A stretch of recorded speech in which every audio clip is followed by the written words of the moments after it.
സ്ത്രീയായി എഴുതുമ്പോൾ, സ്ത്രീക്കായി എഴുതുമ്പോൾ എന്നാണ് എനിക്ക് തന്നിട്ടുള്ള ടൈറ്റിൽ. സ്ത്രീയായി എഴുതുക എന്ന് പറയുന്നത് ശരിയാണ്. കാരണം ഞാനൊരു സ്ത്രീ ആയതുകൊണ്ട് ഞാൻ സ്ത്രീയായി എഴുതുന്നു. പക്ഷേ അതിന് ഒരുപാട് ധ്വനിമാനങ്ങൾ നമുക്ക് കൊടുക്കാം. സ്ത്രീക്കായി എഴുതുക എന്ന് പറയുമ്പോൾ അത് സ്ത്രീക്കായിട്ട് മാത്രമായിട്ട് നമുക്ക് എഴുതാൻ കഴിയില്ല. നമ്മൾ എഴുതുന്നത് സമൂഹത്തെ കണ്ടുകൊണ്ടാണ്.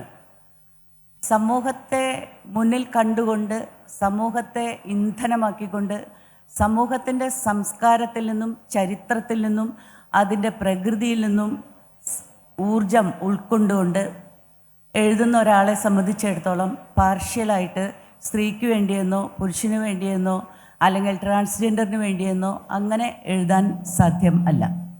എഴുതുമ്പോൾ, ഒരു സ്ത്രീ എഴുതുമ്പോൾ സംഭവിക്കുന്നത് എന്ത്, അത് നമുക്ക് ചരിത്രപരമായിട്ട് പരിശോധിക്കേണ്ടതുണ്ട്. എഴുത്ത് എന്ന് പറയുന്നത് സത്യത്തിൽ എല്ലാ എഴുത്തുകാരും ചരിത്രപരമായിട്ട് നമ്മൾ നോക്കുകയാണെങ്കിൽ ലോകത്തുണ്ടായിട്ടുള്ള എല്ലാ എഴുത്തുകാരും തന്നെ എഴുതുന്നത് കൂടുതൽ തുല്യതയുള്ള ഒരു ലോകത്തിന് വേണ്ടിയിട്ടാണ്. കൂടുതൽ തുല്യതയുള്ള ഒരു ലോകം, ആ ഒരു ലോകം സംജാതമാവുക എന്നുള്ളതാണ് എഴുത്തിലൂടെ പ്രതിഫലിപ്പിക്കുന്നത്. ആ ലോകത്തിന് വേണ്ടി വാദിക്കാം, അതിനെ അതേപടി ആവിഷ്കരിക്കാം, അതിനെ കലാത്മകമായിട്ട് ആവിഷ്കരിക്കാം. ആ ലോകം എന്താണ് എന്ന് തനിക്ക് അനുഭവപ്പെട്ടത് എങ്ങനെയാണ് എന്ന് ലോകത്തോട് പറയുക എന്നുള്ളതാണ് എഴുത്തുകാർ ചെയ്തുകൊണ്ടിരിക്കുന്നത്. അപ്പോൾ കൂടുതൽ തുല്യതയുള്ളൊരു ലോകത്തിൻ്റെ സൃഷ്ടി എന്ന് പറയുന്നതിൽ സർഗാത്മക പ്രക്രിയയ്ക്ക് വളരെ വലിയ ഉത്തരവാദിത്വമുണ്ട്, അല്ലെങ്കിൽ അതിന് വളരെ വലിയ സാധ്യതയുണ്ട്. എല്ലാ സർഗസൃഷ്ടികളും എല്ലാ കലകളും ചെയ്യുന്നത് ലോകത്തെ സുന്ദരമാക്കാൻ എന്തു വഴി എന്നന്വേഷിക്കുകയാണ്. ലോകത്തെ സുന്ദരമാക്കണമെങ്കിൽ തുല്യനീതിയുള്ളൊരു ലോകം സൃഷ്ടിക്കപ്പെടണം എന്ന് അറിയാത്ത എഴുത്തുകാരോ ചിത്രകാരന്മാരോ അല്ലെങ്കിൽ നർത്തകരോ പാട്ടുകാരോ അതുപോലെ ഏത് കലയിൽ മരുവുന്ന പ്രവൃത്തിയെടുക്കുന്ന ആളുകൾക്കും അറിയാവുന്ന ഒരു കാര്യമാണ് ലോകത്തെ സുന്ദരമാക്കാൻ ഞാനെന്ത് ചെയ്യണം എന്നുള്ളത്, എന്നെ എങ്ങനെ ആവിഷ്കരിക്കണം. ഒരു നർത്തകി സ്റ്റേജിൽ വന്നിട്ട് അവളുടെ നൃത്തം ചെയ്യുമ്പോൾ അവളുടെ ബോഡി ലാംഗ്വേജ് എന്ന് പറയുന്നത് അതാണ് നമ്മൾ ആസ്വദിക്കുക. ആ ബോഡി ലാംഗ്വേജിൻ്റെ സാധ്യതകൾ എങ്ങനെ സുന്ദരമാക്കാമെന്നാണ്. ഈ ലോകത്തെ സുന്ദരമാക്കാനുള്ള വഴികളാണ് അവളുടെ ബോഡി ലാംഗ്വേജിലൂടെ അവതരിപ്പിക്കുന്നത്. ഏറ്റവും ശ്രേഷ്ഠ കലയായിട്ടുള്ള നാടകം, തിയേറ്റർ, എല്ലാ കലകളിലും വെച്ചിട്ട് ഏറ്റവും മികച്ചത് തിയേറ്ററാണെന്ന് വിശ്വസിക്കുന്ന ഒരാളാണ് ഞാൻ. കാരണം തിയേറ്റർ എന്ന് പറയുമ്പോൾ അത് മറ്റ് കലകളെ പോലെയല്ല, നമ്മളും കാണികളും നാടകവും തമ്മിൽ വളരെ വലിയ ബന്ധത്തോടു കൂടി നിൽക്കുന്ന ഒന്നാണ്. വളരെ സജീവമാണത്.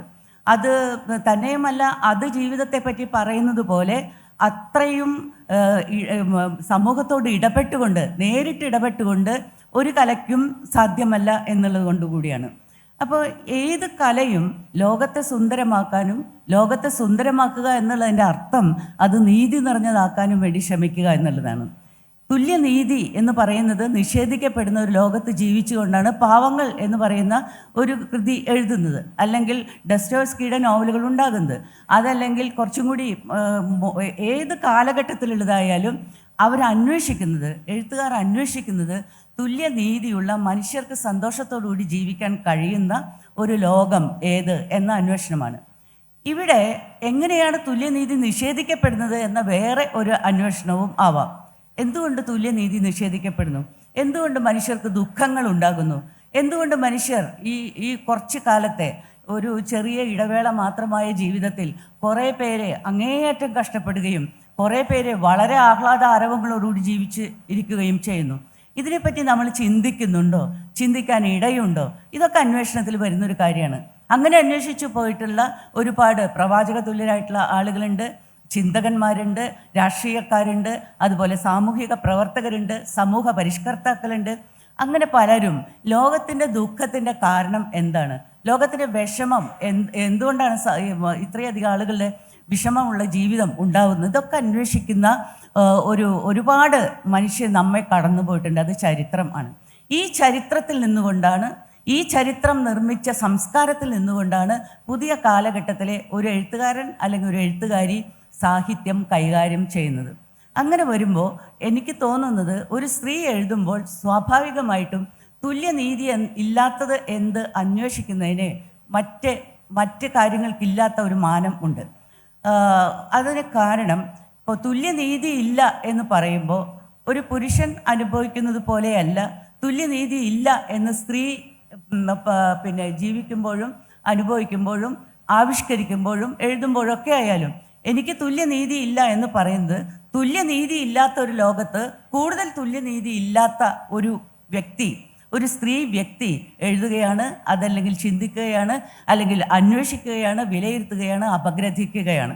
ലോകത്തെ, സമൂഹത്തെ, ചരിത്രത്തെ, രാഷ്ട്രീയത്തെ, ജനാധിപത്യം നൽകുന്ന തുല്യതയെ ഒരു സ്ത്രീയുടെ കാഴ്ചപ്പാട് കൂടെ കാണുമ്പോൾ ആ കാഴ്ചപ്പാട് കൂടെ ഒരു പുരുഷൻ കാണുന്നത് പോലെയല്ല, വളരെ കൂടുതൽ സങ്കീർണമാണ് സ്ത്രീ കാണുന്ന കാര്യങ്ങൾ.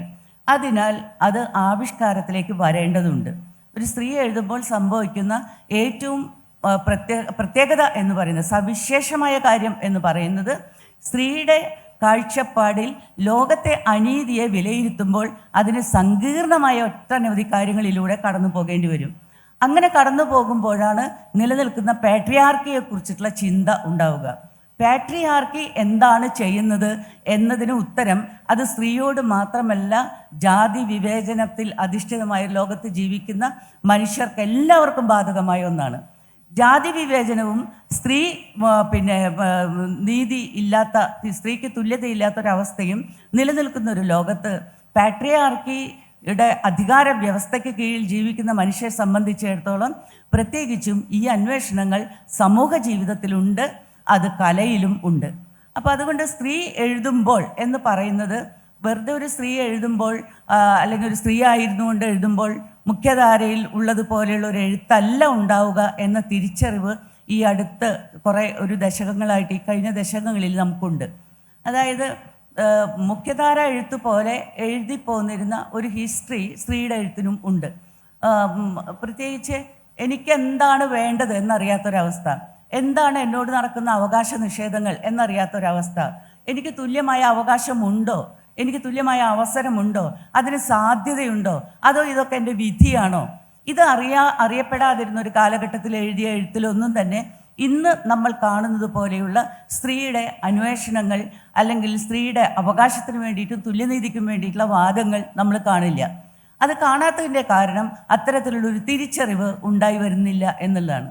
സ്വാഭാവികമായും എനിക്ക് പറയേണ്ടി വരുന്നത് ഫെമിനിസം വരുന്നതോടുകൂടി, ഫെമിനിസ്റ്റ് ആശയങ്ങൾ നമ്മുടെ സമൂഹത്തിൽ പ്രചരിക്കുന്നതോടുകൂടി നമ്മുടെ സമൂഹത്തെ മറ്റൊരു രീതിയിൽ അപഗ്രഥിക്കാൻ, നമ്മുടെ സമൂഹത്തെ മറ്റൊരു രീതിയിൽ നോക്കിക്കാണാൻ, അതിൻ്റെ അടിമുടി സ്ത്രീയുടെ കാഴ്ചപ്പാടിൽ പരിശോധിക്കാൻ നിർബന്ധിതരാവുകയാണ്.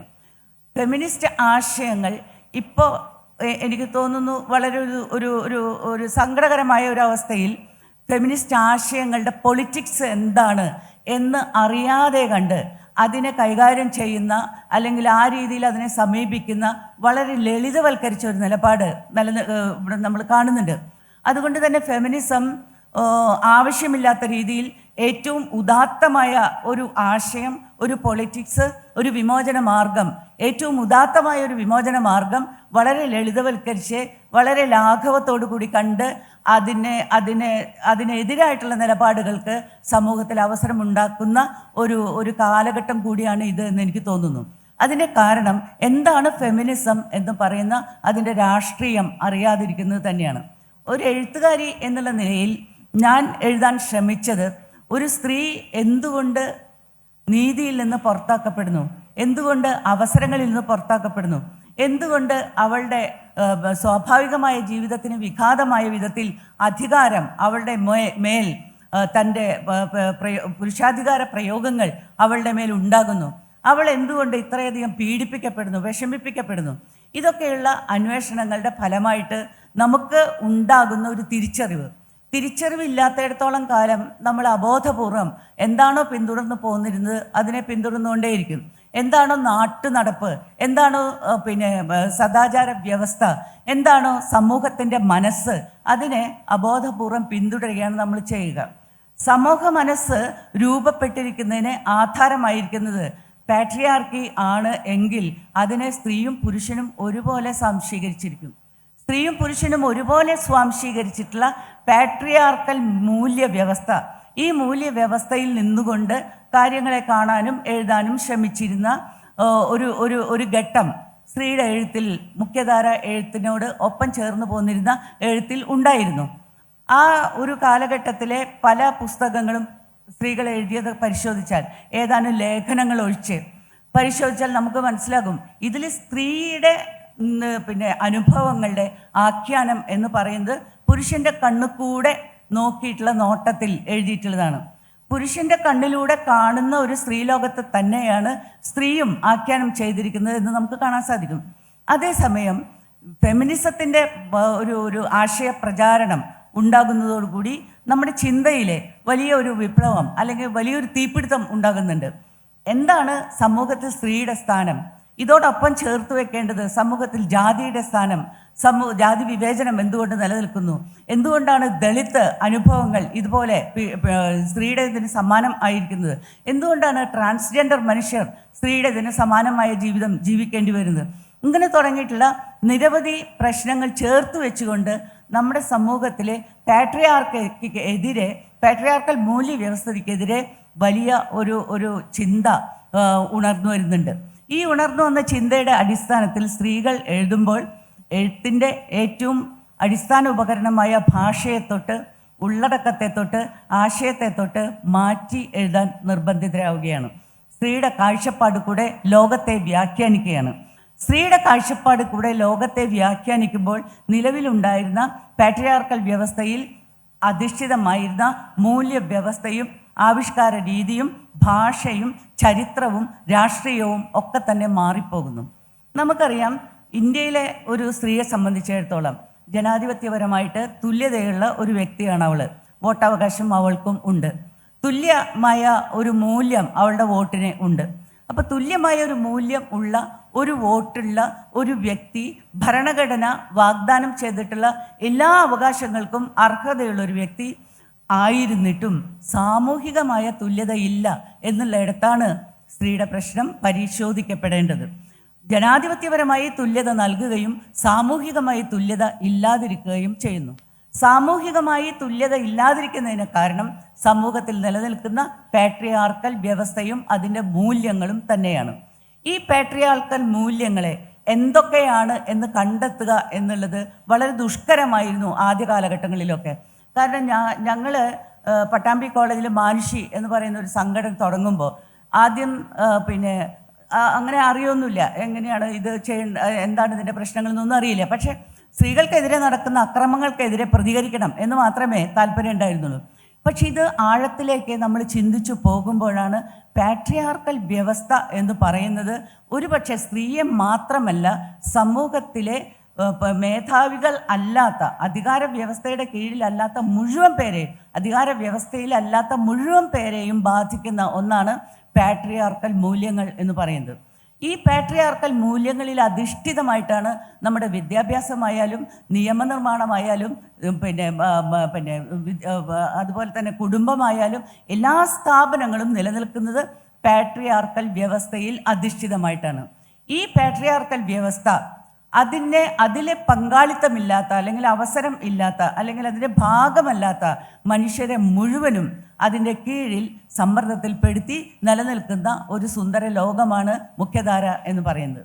ഈ സുന്ദര ലോകത്തെ പൊളിക്കുക എന്നുള്ളതാണ് ഒരുപക്ഷെ ദളിതിൻ്റെയും സ്ത്രീയുടെയും അതുപോലെ തന്നെ ട്രാൻസ്ജെൻഡറിൻ്റെയും സമൂഹത്തിൽ ഒരുപാട് ദാരിദ്ര്യവും കഷ്ടമൊക്കെ അനുഭവിക്കുന്ന മനുഷ്യരുടെ ആയാലും, അതായത് സാമ്പത്തികമായിട്ടും സാമൂഹികമായിട്ടും രാഷ്ട്രീയമായിട്ടും പാട്രിയാർക്കൽ വ്യവസ്ഥ മനുഷ്യരെ വിവേചനത്തിൽ അധിഷ്ഠിതമായ തുല്യനീതി നിഷേധിച്ച് നിലനിർത്തിയിരിക്കുന്നു.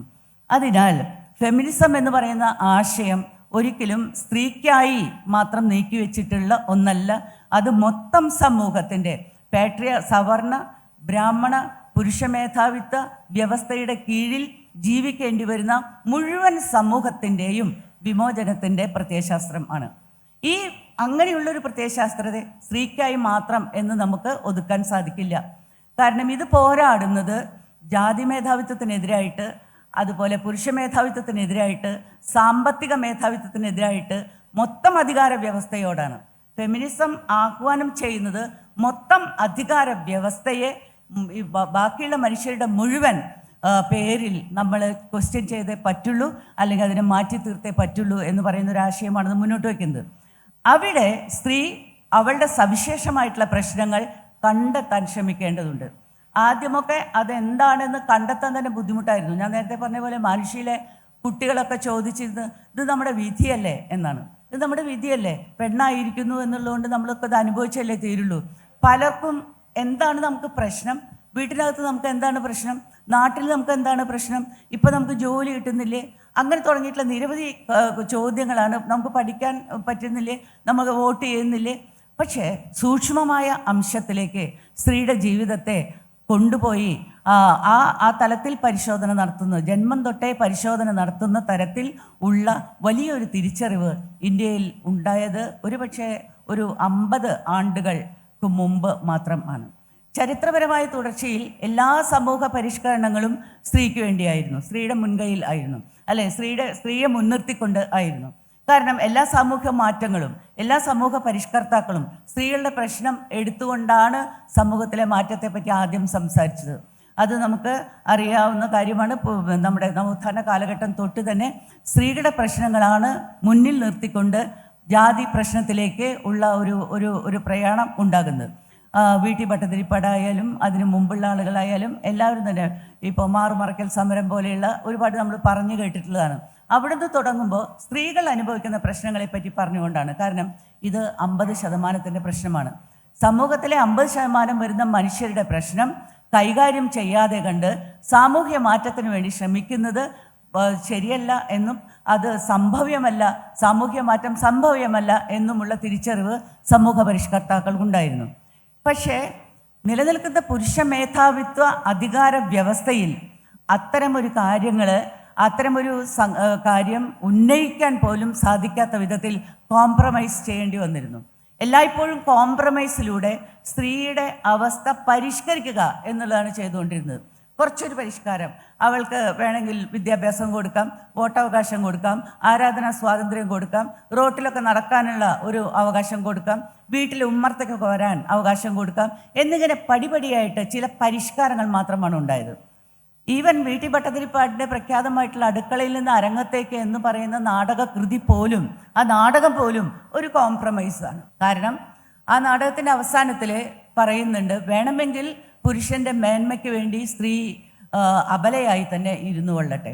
അപ്പോൾ സ്ത്രീ അബലയാണ്, ദുർബലയാണ്, ചബലയാണ്, അവൾക്ക് പുരുഷൻ്റെ താങ്ങ് വേണം എന്ന് പറയുന്ന ഒരു സമൂഹ മനസ്സ്, വളരെ സ്ട്രോങ് ആയിട്ടുള്ളൊരു സമൂഹ മനസ്സ് നിലനിന്നിരുന്നു. ഈ അബലയായി നിലനിന്നുകൊള്ളട്ടെ എന്ന് പറയുമ്പോൾ സ്ത്രീയുടെ വ്യക്തിത്വത്തെ, അല്ലെങ്കിൽ സ്ത്രീയുടെ സാധ്യതയെ, സ്ത്രീയുടെ ബുദ്ധിയെ, സ്ത്രീയുടെ സ്വത്വത്തെ, അതുപോലെ തന്നെ അവളുടെ സർഗപരമായ കഴിവിനെ, അവളുടെ അല്ലാത്ത പലതരത്തിലുള്ള പ്രതിഭകളെ ഒക്കെ തന്നെ തമസ്കരിച്ചുകൊണ്ടാണ് അവൾ അബലയായി തന്നെ ഇരുന്നു കൊള്ളട്ടെ എന്ന ഒരു പ്രഖ്യാപനം ആ മഹത്തായ നാടകത്തിലും ഉണ്ടാകുന്നത്. ആ നാടകം നമുക്കറിയാം വലിയ സമൂഹ വിപ്ലവം സൃഷ്ടിച്ചൊരു നാടകമാണ്, സാമൂഹ്യ വിപ്ലവത്തിലേക്ക് വഴിതിരിച്ചൊരു നാടകമാണ്. ആ നാടകത്തിൽ ഇങ്ങനൊരു കോംപ്രമൈസ് വരുമ്പോൾ, എന്തുകൊണ്ട് അങ്ങനെ ഒരു കോംപ്രമൈസ്? പുരുഷാധിപത്യത്തെ നിലനിർത്തിക്കൊണ്ട്, പാട്രിയാർക്കൽ വ്യവസ്ഥയെ നിലനിർത്തിക്കൊണ്ട് സ്ത്രീയുടെ പ്രശ്നങ്ങൾ പരിഹരിക്കാം എന്ന് പറയുന്ന ഒരു മണ്ടൻ ആശയമാണ് അതിൻ്റെ പിന്നിൽ ഉള്ളതെന്ന് നമ്മൾ കാണണം. കാരണം സ്ത്രീയുടെ പ്രശ്നങ്ങൾ പരിഹരിക്കണമെങ്കിൽ തുല്യനീതി അവൾക്ക് ലഭിച്ചേ പറ്റുള്ളൂ, തുല്യ അവസരം ലഭിച്ചേ പറ്റുള്ളൂ, തുല്യമായ അവകാശങ്ങൾ ലഭിച്ചേ പറ്റുള്ളൂ. അപ്പോൾ തുല്യനീതിക്ക് വേണ്ടിയിട്ടുള്ള ഈ ഒരു പോരാട്ടത്തിൽ കോംപ്രമൈസ് എന്ന് പറയുന്നൊരു വാക്കിന് ഒരു പ്രസക്തിയും ഇല്ല എന്നുള്ളതാണ്. ഇപ്പോൾ കോംപ്രമൈസ് അല്ലെങ്കിൽ പിന്നെ എന്ത്? തുല്യനീതി നേടിയെടുക്കുക എന്നുള്ളത് തന്നെയാണ്. ഈ സമൂഹത്തിൽ, ജനാധിപത്യ സമൂഹത്തിൽ, ഞാൻ ജാതിയുടെയോ വർഗത്തിൻ്റെയോ മതത്തിൻ്റെയോ ലിംഗത്തിൻ്റെയോ പേരിൽ രണ്ടാം കിടയല്ല എന്ന തിരിച്ചറിവ് സ്ത്രീക്കുണ്ടാവുകയും അവൾ രണ്ടാം കിടയല്ല എന്ന തിരിച്ചറിവോടുകൂടി ജനാധിപത്യത്തെ സമീപിക്കുകയും ചെയ്യുന്ന ഒരു സംവിധാനം സമൂഹത്തിൽ ഉണ്ടാകണം. സമൂഹ മനസ്സിൽ മാറ്റം വരണം. സമൂഹ മനസ്സ് നിർമ്മിതം ആണ്. ആ നിർമ്മിക്കപ്പെടുന്നതിൻ്റെ അടിസ്ഥാനം ഇവിടെ നിലനിൽക്കുന്ന മേധാവിത്വത്തിൻ്റെ അടിസ്ഥാനത്തിൽ, അല്ലെങ്കിൽ അധികാര വ്യവസ്ഥയാണ് സമൂഹ മനസ്സിൻ്റെ നിർമ്മാണത്തിൽ വലിയ സ്വാധീനം ചെലുത്തുന്നത്. അങ്ങനെ നിർമ്മിക്കപ്പെട്ട ഒരു സമൂഹ മനസ്സിനെ തീർച്ചയായിട്ടും നമ്മൾ അഴിച്ചു പണിയേണ്ടിയിരിക്കുന്നു എന്നുള്ളതാണ് ഓരോ വിമോചന ശാസ്ത്രവും നമ്മളോട് പറയുന്നത്. നമുക്കറിയാം 70കളിലെ വളരെ പ്രഖ്യാതമായ നക്സലൈറ്റ് മൂവ്മെൻറ്റ് ഉണ്ടായി. അത് സാമ്പത്തികമായിട്ടുള്ള ഒരു വിവേചനത്തിൽ അധിഷ്ഠിതമായ ഒരു സൊസൈറ്റിയെ അല്ലെങ്കിൽ ഒരു അധികാര വ്യവസ്ഥയെ വളരെ നിർദ്ദയം ചോദ്യം ചെയ്തുകൊണ്ട്, അല്ലെങ്കിൽ നിഷ്കരുണം ചോദ്യം ചെയ്തുകൊണ്ട്, തലയറുത്തുകൊണ്ട് കടന്നു വന്ന ഒരു വിമോചന മുന്നേറ്റം ആയിരുന്നു. അത് വർഗപരം ആയിരുന്നു. ജന്മി കുടിയാൻ ബന്ധത്തിലായാലും മുതലാളി തൊഴിലാളി ബന്ധത്തിലായാലും നിലനിൽക്കുന്ന വിവേചനം എന്ന് പറയുന്നത്, അസന്തുലിതാവസ്ഥ എന്ന് പറയുന്നത്, തുല്യതയില്ലായ്മ എന്ന് പറയുന്നത് സമൂഹത്തിൽ മൊത്തം സൃഷ്ടിക്കുന്ന ഏറ്റവും വലിയ ഡിപ്രഷൻ, ഏറ്റവും വലിയ അസന്തുഷ്ടി, ഏറ്റവും കുറ്റകൃത്യങ്ങളിലേക്കുള്ള ചായ്വ്, ഇതൊക്കെ ഇല്ലാതാവണമെങ്കിൽ വർഗപരമായ അസമത്വം ഇല്ലാതാവണം. സോഷ്യലിസ്റ്റുകൾ പറയുന്നതും അതുതന്നെയാണ്. ക്രിസ്തുവിനെ പോലെയൊക്കെയുള്ള വലിയ ചിന്തകന്മാരും അതുപോലെ പ്രവാചകന്മാരും ഒക്കെ പറഞ്ഞു വെച്ചതും അത് തന്നെയാണ്, തുല്യത ഉണ്ടാവണം. പക്ഷെ അത് മാത്രം ഉണ്ടാകുന്നില്ല. കാരണം പവർ എന്ന് പറയുന്നത് എല്ലായ്പ്പോഴും സമ്പത്തിൽ കേന്ദ്രീകൃതമായിരിക്കുന്നു. ഈ സമ്പത്തിൽ കേന്ദ്രീകൃതമായിട്ടുള്ള പവറിനെ മറികടക്കാനായിട്ടുള്ള മനുഷ്യരുടെ ശ്രമങ്ങളെയാണ് നമ്മൾ വിപ്ലവത്തിന് വേണ്ടി, വിപ്ലവം എന്ന് പറയുന്ന മാറ്റത്തിന് വേണ്ടിയിട്ട് പ്രവർത്തിക്കുന്ന മനുഷ്യരിൽ നമ്മൾ കാണുന്നത്. ഈ ഭയങ്കരമായ മേധാശക്തിയെ, ഈ ഭയങ്കരമായിട്ടുള്ള സാമ്പത്തിക ശക്തിയെ, ഈ ഭയങ്കരമായ ആയുധ ബലത്തെ, അത് പുരാണ ഇതിഹാസങ്ങൾ തൊട്ട് നമുക്ക് കാണാം. എന്തുകൊണ്ട് രാമനെ ഈ ഗോത്രങ്ങളെ മുഴുവനും, രാമൻ്റെ ഗോത്രത്തിന് ഈ ഗോത്രങ്ങളെ മുഴുവനും ഇതുപോലെ ഇപ്പോൾ രാവണൻ്റെ ഗോത്രമായാലും അതുപോലെ തന്നെ കിഷ്കിന്ധയായാലും അതുപോലെ ഉണ്ടായിരുന്ന ആളുകളെ മുഴുവനും കൊന്നൊടുക്കാനും തോൽപ്പിക്കാനും സാധിച്ചു എന്നുള്ളതിലെ അവർ ആർജിച്ചിരുന്ന അറിവും അവർക്കുണ്ടായിരുന്ന സമ്പത്തും അവർക്കുണ്ടായിരുന്ന ആയുധബലവും ആയുധം പ്രയോഗിക്കാനുള്ള കഴിവും അറിവും ഒക്കെ തന്നെയായിരുന്നു കാരണം. ഇത് കൈവശം വെക്കുന്നവരെ സംബന്ധിച്ചിടത്തോളം അതിന് വിധേയരായിട്ട് ജീവിക്കേണ്ടി വരുന്ന മനുഷ്യരെ എല്ലാ കാലത്തും ഒതുക്കി വയ്ക്കാൻ അവർക്ക് സാധിക്കും. ഇവരോടുള്ള പോരാട്ടമാണ് വർഗപരമായ പോരാട്ടമാണ് സാമ്പത്തികമായ തുല്യനീതിക്ക് വേണ്ടി നടന്നത്. സാമ്പത്തികമായ തുല്യത ഉണ്ടായാൽ എല്ലാവിധത്തിലുള്ള തുല്യത ഉണ്ടാവും എന്നൊരു യാന്ത്രിക വിശ്വാസം നിലനിന്നിരുന്നു.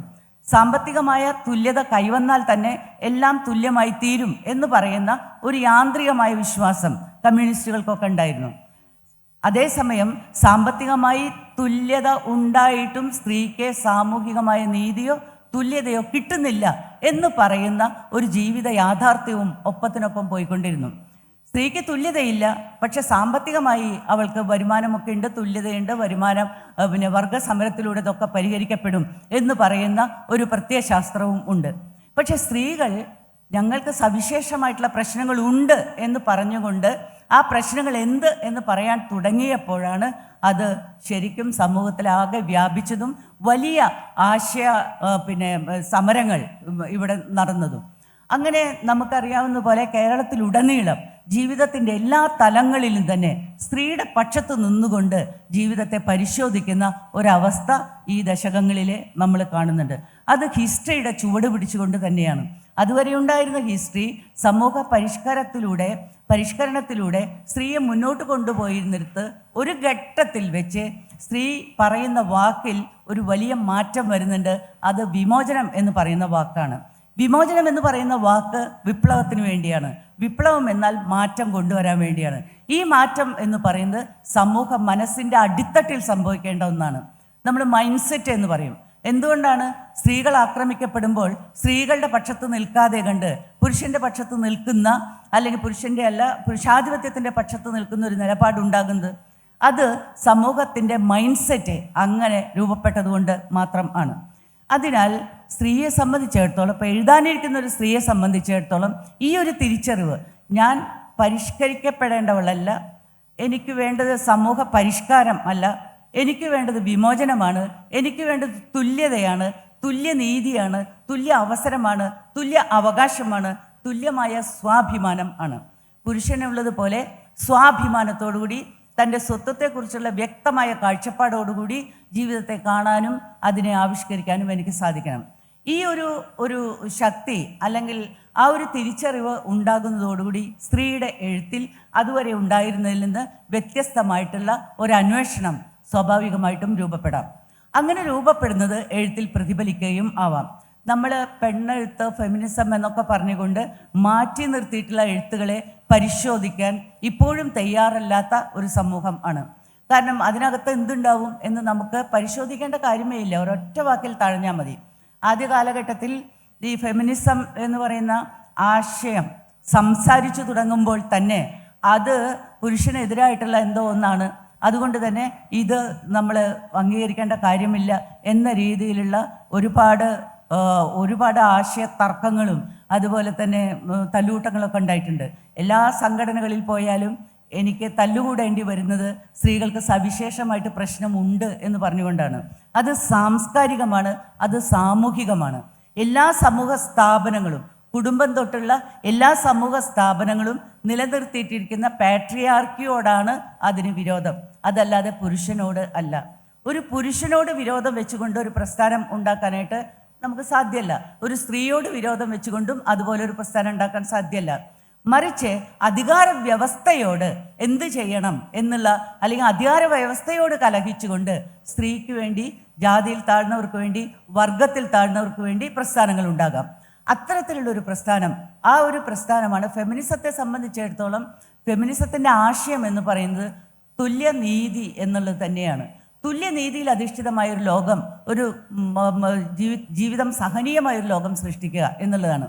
ആ സഹനീയമായ ലോകം സൃഷ്ടിക്കുമ്പോൾ സ്ത്രീക്ക് ചേർത്ത് പിടിക്കാനുള്ളത് തന്നെ പോലെ തന്നെ ഈ സവർണ ബ്രാഹ്മണ പുരുഷ മേധാവിത്വത്തിൻ്റെ കീഴിൽ, സാമ്പത്തിക മേധാവിത്വത്തിൻ്റെ കീഴിൽ ഏറ്റവും അരക്ഷിതമായ ജീവിതം ജീവിക്കേണ്ടി വരുന്ന മുഴുവൻ പേരെയുമാണ്. അത് ഇന്ത്യയിൽ പ്രത്യേകിച്ചും ജാതിക്കെതിരായിട്ടുള്ള ഒരു പോരാട്ടം നടക്കുന്ന ആളുകളോട് ഒപ്പം ചേർന്ന് നിൽക്കുക എന്നുള്ളതാണ് സ്ത്രീകളുടെ ഏറ്റവും പ്രധാനപ്പെട്ട ഒരു ഉത്തരവാദിത്വം എന്ന് പറയുന്നത്. കാരണം ജാതി വിവേചനത്തിൽ അധിഷ്ഠിതമായ ഒരു ലോകത്ത് ഒരു മാറ്റവും നടക്കാൻ പോകുന്നില്ല. ഇന്ത്യയുടെ ശാപം തന്നെ ജാതിയിൽ അധിഷ്ഠിതമായ ഒന്നാണ്.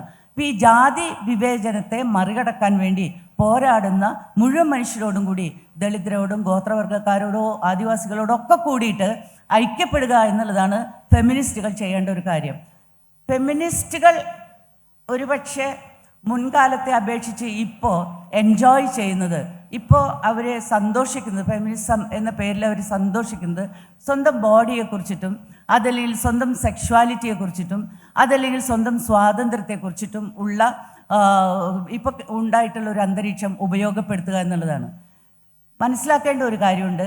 ഏറ്റവും ശക്തമായ ഒരു ചർച്ച നടന്നത് ലൈംഗിക സ്വാതന്ത്ര്യവും ലൈംഗിക അരാജകത്വവും തമ്മിലുള്ള വ്യത്യാസം എന്നുള്ള രീതിയിലാണ്. ഞങ്ങളൊക്കെ ആദ്യകാലത്ത്, ഇപ്പോൾ അജിതയായാലും ഞാനായാലും അതുപോലെ ആ കാലത്തുണ്ടായിരുന്ന ഫെമിനിസ്റ്റുകൾ, തീർച്ചയായിട്ടും സ്ത്രീ അവളുടെ സ്വാതന്ത്ര്യത്തെ പറ്റി പറയുമ്പോൾ സമൂഹത്തിൽ സംഭവിക്കാനിടയുള്ള ഒരുപാട് അവ്യവസ്ഥകൾ ഉണ്ട്, സമൂഹത്തിന് സംഭവിക്കുന്ന ഇളക്കങ്ങളുണ്ട്. ഈ ഇളക്കങ്ങൾ എങ്ങനെയാണ് നമ്മൾ പൊളിറ്റിക്കലി പ്ലേസ് ചെയ്യേണ്ടത് എന്നുള്ളത് വളരെ പ്രധാനപ്പെട്ട ഒരു കാര്യമായിരുന്നു. ഈ ഇളക്കങ്ങളെ നമുക്ക് ഇളക്കിവിടാം, പക്ഷെ അതിനെ എവിടെ ഉറപ്പിക്കണം എന്നുള്ളതിനെപ്പറ്റി കൃത്യമായ ഒരു പൊളിറ്റിക്കൽ ധാരണയില്ലാതെ ഒന്നിനെയും നമുക്ക് തകർക്കാൻ സാധിക്കില്ല. തകർക്കുന്നതിന് മുമ്പ് തകർത്തതിന് ശേഷം നിർമ്മിക്കാൻ ഉള്ളതിനെക്കുറിച്ചുള്ള വ്യക്തമായ ബോധം ഉണ്ടായിരിക്കണം. ആ ബോധത്തിൻ്റെ അടിസ്ഥാനത്തിൽ മാത്രമേ തകർക്കാൻ പാടുള്ളൂ എന്നുള്ളതാണ് ആദ്യകാലത്തെ ഞങ്ങളുടെ ചർച്ചയിലെ ഒരു പ്രധാന വിഷയം ആയിരുന്നത്. അപ്പോൾ എന്താണ് തകർക്കേണ്ടത്? തകർക്കേണ്ടത് നിലനിൽക്കുന്ന പാട്രിയാർക്കൽ വ്യവസ്ഥയാണ്. പാട്രിയാർക്കൽ വ്യവസ്ഥ തകർക്കുമ്പോൾ സ്വാഭാവികമായും കുടുംബത്തെയാണ് അത് ആദ്യം ബാധിക്കുക. കാരണം കുടുംബം ഏറ്റവും കഠിനമായ സമൂഹത്തിൽ നിന്ന് ആർജിച്ചിട്ടുള്ള എല്ലാ പാട്രിയാർക്കൽ മൂല്യങ്ങളെയും നിലനിർത്തി, വാഴ്ത്തി, പുലർത്തി, ഉൽപ്പാദിപ്പിച്ചു പോരുന്ന ഒരു ഘടനയാണ്, ഒരു രൂപമാണ്. ഈ ഒരു യൂണിറ്റിനെയാണ് അത് ആദ്യം ബാധിക്കുക. ഈ യൂണിറ്റ് ജനാധിപത്യവൽക്കരിക്കണം എന്ന് പറഞ്ഞാൽ എളുപ്പത്തിലൊന്നും നടക്കുന്ന കാര്യമല്ല. ഈ യൂണിറ്റിനെ ജനാധിപത്യവൽക്കരിക്കണമെങ്കിൽ സ്ത്രീക്ക് അറിവുണ്ടാകുന്ന പോലെ പുരുഷന് മാറ്റം ഉണ്ടാകണം. ഇവിടെയാണ് സമൂഹ മനസ്സിന്മേൽ ഫെമിനിസത്തിന് ഒരുപാട് ഇടപെടാൻ ഉണ്ടായിരുന്നത്. ആദ്യം നമ്മൾ ചെയ്ത ചർച്ചയിൽ ഉയർന്നു വന്ന ഒരു സുപ്രധാന കാര്യം ലൈംഗിക സ്വാതന്ത്ര്യവും ലൈംഗിക അരാജകത്വവും തമ്മിലുള്ള വ്യത്യാസം എന്താണ്? ലൈംഗിക സ്വാതന്ത്ര്യം ഒരു പുരുഷനും ഒരു സ്ത്രീക്കും ഒരുപോലെ അവകാശപ്പെട്ട ഒന്നാണ്. എൻ്റെ ലൈംഗികത എങ്ങനെ നിർണ്ണയിക്കണമെന്നും എങ്ങനെ ഉപയോഗിക്കണമെന്നും എങ്ങനെ ആസ്വദിക്കണമെന്നും തീരുമാനിക്കാനുള്ള അവകാശം ഒരു വ്യക്തിക്ക് ഉണ്ട്. അത് പുരുഷനും ഉണ്ട്, സ്ത്രീക്കും ഉണ്ട്. അതിന് വിഘാതമായി നിൽക്കുന്ന ഒരുപാട് സാമൂഹ്യമായ കെട്ടുപാടുകളുണ്ട്. ഈ കെട്ടുപാടുകളിൽ നിലനിൽക്കുന്ന പാട്രിയാർക്കൽ മൂല്യവ്യവസ്ഥ എന്താണ് എന്ന് നമ്മൾ തിരിച്ചറിയേണ്ടതുണ്ട്. ഒരു കോടതി സ്ത്രീക്കെതിരെ വിധി കൽപ്പിക്കുമ്പോൾ ആ കോടതി സ്വാംശീകരിച്ചിട്ടുള്ള അല്ലെങ്കിൽ ന്യായമായ കാര്യത്തിലും കോടതി കൽപ്പിക്കുന്ന വിധി സ്ത്രീ വിരുദ്ധമാണ് എന്ന് തോന്നിക്കൊണ്ട് സമൂഹം പലപ്പോഴും കലഹിക്കാറുണ്ട്. ഈ കലഹിക്കുമ്പോൾ നമ്മൾ മനസ്സിലാക്കേണ്ട ഒരു കാര്യമുണ്ട്. ഒരു കോടതിയായാലും ആ കോടതി സ്വാംശീകരിച്ച് നിലനിർത്തിയിട്ടുള്ള മൂല്യബോധം എന്താണ്? അത് സ്ത്രീ വിരുദ്ധമാണോ? അത് പാട്രിയാർക്കിയിൽ അധിഷ്ഠിതമാണോ? അത് തുല്യാവകാശത്തെ നിഷേധിക്കുന്ന ഒന്നാണോ? ഈ ഒരു ചോദ്യം നമ്മൾ ചോദിക്കാറില്ല. കോടതി സ്വാംശീകരിച്ചിട്ടുള്ള മൂല്യങ്ങൾ നമുക്ക് എവിടെ നിന്ന് കിട്ടിയതാണ്? അഖിലേന്ത്യാ തലത്തിൽ നമുക്ക് അങ്ങനെ ഒരു മൂല്യവ്യവസ്ഥ സംജാതമായിട്ടുള്ളത് തീർച്ചയായിട്ടും ഒരു ബ്രാഹ്മണ പുരുഷ മേധാവിത്വ അധികാര വ്യവസ്ഥയുടെ മൂല്യങ്ങളായിട്ടാണ്. അതുകൊണ്ട് തന്നെ ആ മൂല്യങ്ങളെ വളരെ സൂക്ഷ്മമായി പരിശോധിച്ചുകൊണ്ട് സ്ത്രീയുടെ പക്ഷത്ത് നിന്നുകൊണ്ട് നിയമങ്ങളുടെ നിർമ്മാണം നടക്കേണ്ടതുണ്ട്. അത്തരത്തിലുള്ള നിയമനിർമ്മാണങ്ങൾ വളരെ പതുക്കെയെങ്കിലും കടന്നു വരാൻ കാരണം ഫെമിനിസം എന്ന് പറയുന്ന ആശയത്തിൻ്റെ സമൂഹത്തിലുള്ള ഇടപെടലും അതിൻ്റെ വളർച്ചയും മനുഷ്യർ അത് ഏറ്റെടുത്തതും അത് ചർച്ച ചെയ്തതും അത് വികസിച്ചതും ആണ്. നിരവധി മൂല്യങ്ങൾ നിരവധി നിയമങ്ങൾ അത്തരത്തിൽ കൊണ്ടുവരാൻ നമുക്ക് സാധിച്ചിട്ടുണ്ട്. അതേസമയം നേരത്തെ നമ്മൾ പറഞ്ഞതുപോലെ സ്വാതന്ത്ര്യം ഉണ്ടായിരിക്കുകയും സ്വാതന്ത്ര്യമില്ലാതിരിക്കുകയും ചെയ്യുക എന്നുള്ളതാണ് സ്ത്രീ അനുഭവിക്കുന്ന ഏറ്റവും വലിയ പ്രശ്നം. അവൾക്ക് സ്വാതന്ത്ര്യമുണ്ട്, അവൾ ആർജിച്ചെടുത്ത കുറേയധികം കാര്യങ്ങളുണ്ട്. അവൾക്കറിയാം സമൂഹത്തിൽ ഇപ്പോൾ തുല്യനീതിക്ക് വേണ്ടി വാദിക്കുന്നവരുണ്ട്, തുല്യമായ ശബ്ദം പുറപ്പെടുവിക്കാൻ കഴിയുന്നുണ്ട്. കോർപ്പറേറ്റുകൾ ഞങ്ങൾക്ക് ഭയങ്കരമായിട്ടുള്ള സ്വാതന്ത്ര്യം തന്നിട്ടുണ്ട്, ഞങ്ങളെ എനേബിൾഡ് ആക്കിയിട്ടുണ്ട് സ്ത്രീകളെ. ഈ കോർപ്പറേറ്റുകൾ തന്നിട്ടുള്ള സ്വാതന്ത്ര്യവും അതുപോലെ തന്നെ ഇത്തരത്തിലുള്ള ആശയങ്ങൾ തന്നിട്ടുള്ള സ്വാതന്ത്ര്യവും ഒക്കെ കൂടി കൺഫ്യൂഷനാണ്, ഭയങ്കര കൺഫ്യൂഷനാണ്. എന്താണ് സ്ത്രീയുടെ സ്വാതന്ത്ര്യം എന്ന് പറഞ്ഞാൽ? ഇതിനെക്കുറിച്ചിട്ട് നിലനിൽക്കുന്ന കൺഫ്യൂഷൻ അത് കൃത്യമായ ഒരു പൊളിറ്റിക്കൽ അടിത്തറ ഇല്ലാത്തതിൻ്റെ പ്രശ്നം ആണെന്നാണ് എനിക്ക് തോന്നിയിട്ടുള്ളത്. ഫെമിനിസത്തിൻ്റെ പൊളിറ്റിക്സ് എന്താണ് എന്നുള്ളതിനെ വളരെ കൃത്യമായി മനസ്സിലാക്കിക്കൊണ്ട് വേണം അത് വളരുകയും സമൂഹത്തിൽ ഇടപെടുകയും ചെയ്യാനായിട്ട്. നിർഭാഗ്യവശാൽ ഒരു കാലഘട്ടത്തിന് ശേഷം അത്തരത്തിൽ പ്രവർത്തിച്ചിരുന്ന സംഘടനകളോ അതല്ലെങ്കിൽ അതുപോലെയുള്ള ആളുകളൊക്കെ തന്നെ നിശബ്ദവൽക്കരിക്കപ്പെടുകയാണ് ഉണ്ടായത്. നിശബ്ദരാവുകയല്ല, നിശബ്ദവൽക്കരിക്കപ്പെടുകയാണ് ഉണ്ടായത്. ആശയം മാത്രം നിലനിന്നു. ഈ ആശയത്തിൽ നിന്ന് എടുത്ത് ഉപയോഗിക്കുന്ന പിന്നീട് വന്ന പുതിയ തലമുറയെ സംബന്ധിച്ചിടത്തോളം ഈ പൊളിറ്റിക്സിൻ്റെ ഒരു അടിത്തറ ഇല്ലാതെ കണ്ടാണ് സത്യത്തിൽ അവരെ അതിനെ സ്വാംശീകരിച്ചതും അവരുപയോഗിച്ചുകൊണ്ടിരിക്കുന്നത്. ലൈംഗിക സ്വാതന്ത്ര്യത്തിൽ നിന്ന് വളരെ വിഭിന്നമാണ് ലൈംഗിക അരാജകത്വം എന്നുള്ളത് പുതിയ തലമുറയോട് വിനിമയം ചെയ്യേണ്ടതുണ്ട് എന്ന് ഞാൻ ആഗ്രഹിക്കുന്നു. കാരണം നമ്മൾ ജീവിക്കുന്നത് ഒരു സമൂഹത്തിലാണ്, സമൂഹജീവി ആയിട്ടാണ്.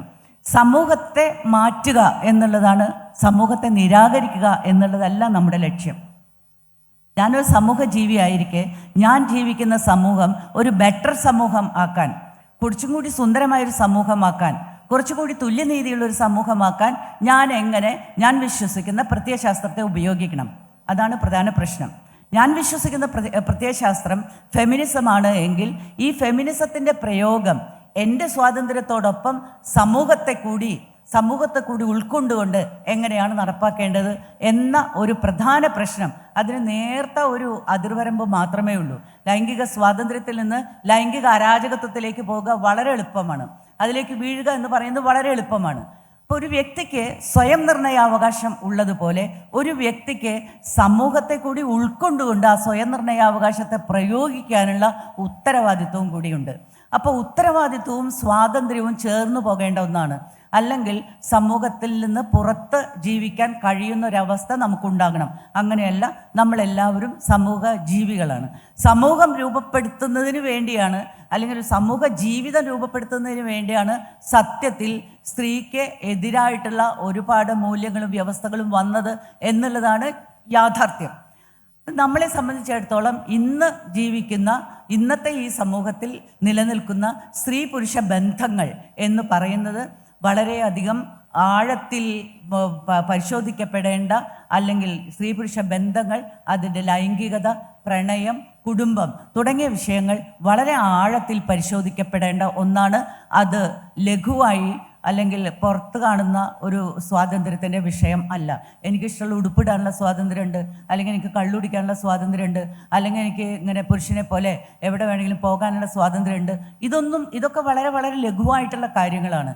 ആഴത്തിൽ അതിൻ്റെ പൊളിറ്റിക്സിലേക്ക് പോവുകയും ജീവിതത്തെ ഫെമിനിസത്തിൻ്റെ അടിസ്ഥാനത്തിൽ നമ്മൾ അപഗ്രഥിക്കാൻ തുടങ്ങുകയും ചെയ്യുമ്പോൾ നേരത്തെ പറഞ്ഞ തുല്യനീതി ലഭിക്കാത്ത മുഴുവൻ മനുഷ്യരെ ഉൾക്കൊണ്ടുകൊണ്ടുള്ള വലിയ ഒരു ഒരു ഒരു പ്രത്യയശാസ്ത്രത്തിൻ്റെ രൂപീകരണം നമുക്ക് സാധ്യമാകും. അത് രൂപീകരിക്കാൻ ഇന്ത്യൻ അവസ്ഥയിൽ ഇന്ത്യയുടെ സവിശേഷതയ്ക്ക് അനുസരിച്ച് ഒരുപക്ഷെ പാശ്ചാത്യ ആശയമാണ് ഫെമിനിസം എന്ന് നമ്മൾ പറയും. ഇന്ത്യയുടെ പ്രത്യേകതയ്ക്കനുസരിച്ച്, ഇന്ത്യയിൽ നിലനിൽക്കുന്ന ജനസമൂഹങ്ങളുടെ വൈവിധ്യം അനുസരിച്ചിട്ട്, ഇന്ത്യയിലെ ജാതി വ്യവസ്ഥ അനുസരിച്ചിട്ട് ഒക്കെ തന്നെ ഫെമിനിസത്തെ വളരെയധികം ആഴത്തിൽ പഠിച്ചുകൊണ്ടിരിക്കുന്നുമുണ്ട്. അപ്പോൾ ആ രീതിയിലുള്ള കാര്യങ്ങളിലേക്ക് കൂടി പോവുക എന്നുള്ളതാണ് ഒരുപക്ഷെ ഈ ഉപരിപ്ലവമായ ഒരു സ്വാതന്ത്ര്യ ആഘോഷത്തിനപ്പുറം തലമുറകൾ ചെയ്യേണ്ടത്. ആൺകുട്ടികളായാലും പെൺകുട്ടികളായാലും ഇത് വലിയൊരു സാധ്യതയാണ്. നിരവധി പ്രത്യയശാസ്ത്രങ്ങൾ നമ്മൾ പ്രയോഗിച്ചു, നിരവധി പ്രത്യയശാസ്ത്രങ്ങളിലൂടെ നമ്മൾ കടന്നുപോയി. അതൊക്കെ തന്നെയും ജീവിതത്തിന് മെച്ചങ്ങൾ ഉണ്ടാക്കിയിട്ടുണ്ട്. പക്ഷെ എനിക്ക് തോന്നുന്നു ഫെമിനിസം എന്ന് പറയുന്ന ആശയം സ്ത്രീക്ക് വേണ്ടി, ഇപ്പം ഇതിൽ പറഞ്ഞു സ്ത്രീക്ക് വേണ്ടി എഴുതുക എന്ന് പറഞ്ഞല്ലോ, അത് അസാധ്യമായിട്ടുള്ളൊരു കാര്യമാണ്. സ്ത്രീക്ക് വേണ്ടി നമ്മൾ എഴുതാറില്ല. സ്ത്രീയായിട്ട് എഴുതുക, ബയോളജിക്കലി സ്ത്രീയാണ്, അതുകൊണ്ട് സ്ത്രീയായിട്ട് എഴുതുന്നു. സ്ത്രീക്ക് വേണ്ടിയല്ല, സമൂഹത്തിന് വേണ്ടി എഴുതുമ്പോൾ സമൂഹത്തിലെ നീതി നിഷേധിക്കപ്പെടുന്ന മുഴുവൻ മനുഷ്യരും നമ്മുടെ മുമ്പിലേക്ക് എത്തും. എഴുതുന്ന സമയത്ത് അബോധപൂർവമായിട്ട് നിലനിൽക്കുന്ന ഈ മുഴുവൻ വിവേചനങ്ങളും തുല്യനീതി നിഷേധങ്ങളും അതുപോലെ അനുഭവിക്കുന്ന കഷ്ടപ്പാടുകളും നമ്മുടെ എഴുത്തിലേക്ക് കടന്നു വരും. അപ്പോൾ ആ രീതിയിലാണ് സവിശേഷമായിട്ടുള്ള ആവിഷ്കാരം സ്ത്രീയിൽ നിന്ന് ഉണ്ടാകുന്നത്. മുഖ്യധാര എഴുത്തിൽ നിന്ന് ഇപ്പോൾ ആദ്യകാലത്തൊക്കെ എഴുതിക്കൊണ്ടിരുന്നപ്പോൾ പെണ്ണെഴുത്ത് പറയുന്ന വാക്ക് കടന്നു വരുന്നു. അത് വേണോ വേണ്ടയോ എന്നുള്ള ഭയങ്കര തർക്കം ഉണ്ടാകുന്നു. അത് പെണ്ണെഴുത്താണോ ആണെഴുത്താണോ കണ്ണെഴുത്താണോ തുടങ്ങിയിട്ടുള്ള ആക്ഷേപവാദങ്ങൾ ഒരുപാടുണ്ടാകുന്നു. ഇതൊക്കെ ഉണ്ടാകുമ്പോഴും വളരെ ശക്തമായിട്ട് നമുക്കറിയാം, സ്ത്രീയുടെ പക്ഷത്ത് നിന്നുകൊണ്ട് ലോകത്തെ വ്യാഖ്യാനിക്കാൻ ശ്രമിച്ചാൽ, ഇതുവരെ ഉണ്ടായിട്ടുള്ള ചരിത്ര ഗ്രന്ഥങ്ങളെ, ചരിത്ര നിർമ്മിതികളെ വ്യാഖ്യാനിക്കാൻ ശ്രമിച്ചാൽ, ഇതുവരെ ഉണ്ടായിട്ടുള്ള ഇതിഹാസ പുരാണങ്ങളെ വ്യാഖ്യാനിക്കാൻ ശ്രമിച്ചാൽ, വേദഗ്രന്ഥങ്ങളെയും ബൈബിൾ പോലെയുള്ളതിനെയും വ്യാഖ്യാനിക്കാൻ ശ്രമിച്ചാൽ, സ്ത്രീവിരുദ്ധമായ ഒരു ലോകം വളരെ ഭയപ്പെടുത്തുന്ന രീതിയിൽ നമ്മുടെ മുമ്പിൽ തുറന്നു കാട്ടപ്പെടും. എന്തുകൊണ്ട് ലോകം സ്ത്രീവിരുദ്ധമായി എന്നൊരു ചോദ്യം ചോദിക്കാതെ കണ്ട് ഈ പുസ്തകങ്ങളൊന്നും വായിക്കാൻ കഴിയില്ല എന്ന ഒരു കാലഘട്ടത്തിലേക്ക് നമ്മൾ എത്തിപ്പെട്ടു. ഞാനിപ്പോഴും ഓർക്കുന്നുണ്ട്, ഭാഷയിൽ വലിയ ഒരു അന്വേഷണം നടത്താനായിട്ട് ഞങ്ങൾ പട്ടാമ്പി കോളേജിലൊക്കെ ഉണ്ടായിരുന്ന കാലത്ത് കുട്ടികളൊക്കെ കൂടിയിട്ട് ഭാഷ പൊളിച്ച് പണിയുക എന്ന് പറയുന്നത് കൊണ്ട്, അന്നത്തെ ഒരു സംഗതിയാണ് ഭാഷ പൊളിച്ച് പണിയുക എന്ന് പറഞ്ഞുകൊണ്ട് ഭാഷ പഠിക്കാൻ തുടങ്ങി. ഭാഷ പഠിക്കാൻ വേണ്ടി കേരള പാണിനിയം എടുത്തു. കേരള പാണിനിയം ഭാഷയുടെ നിയമമാണല്ലോ. കേരള പാണിനിയം എടുത്ത് മുമ്പിൽ വെച്ചിട്ട് അതിലെ ഓരോ നിയമങ്ങൾ പരിശോധിച്ചു വന്നിട്ട് അതിലൊക്കെയുള്ള സ്ത്രീവിരുദ്ധത എണ്ണി കാണിക്കുക എന്നുള്ളതായിരുന്നു ഒരു പഠന രീതി. കേരള പാണിനിയത്തിലെ സ്ത്രീവിരുദ്ധത ഉണ്ടോ? ഉണ്ട്, വളരെയധികം സ്ത്രീവിരുദ്ധത ഉണ്ട്. അപ്പോൾ ആ സ്ത്രീവിരുദ്ധതയൊക്കെ ഞാൻ മാതൃഭൂമിയിലൊക്കെ ലേഖനങ്ങൾ എഴുതിയിരുന്നു. വളരെയധികം സ്ത്രീവിരുദ്ധമാണ് ഭാഷയുടെ നിയമ നിർമ്മാണത്തിൽ നടന്നിരിക്കുന്നത്. കാരണം പുരുഷൻ്റെ അധികാരത്തിലായിരുന്നു ഭാഷ. എഴുത്തിൻ്റെ ഏറ്റവും അസംസ്കൃത രൂപം എന്ന് പറയുന്നത് ഭാഷയാണ്. ഈ ഭാഷ ഉപയോഗിച്ചുകൊണ്ട് എഴുതണമെങ്കിൽ ഞാൻ ഉപയോഗിക്കുന്ന ഭാഷ എനിക്ക് വിരുദ്ധമാണോ എന്ന് ആദ്യം പരിശോധിക്കണം. ഭാഷ എനിക്ക് വിരുദ്ധമാണെന്ന് തിരിച്ചറിയുന്ന വേളയിൽ അത് എങ്ങനെയൊക്കെ വിരുദ്ധമാണ് എന്ന് തിരിച്ചറിയണം. അത് എങ്ങനെയൊക്കെ എന്നെ ആക്ഷേപിക്കുന്നു, എങ്ങനെയൊക്കെ എനിക്ക് ഇടം തരാതിരിക്കുന്നു, എങ്ങനെയൊക്കെ എനിക്ക് എതിരായിട്ട് പ്രവർത്തിക്കുന്നു എന്ന് തിരിച്ചറിയണം.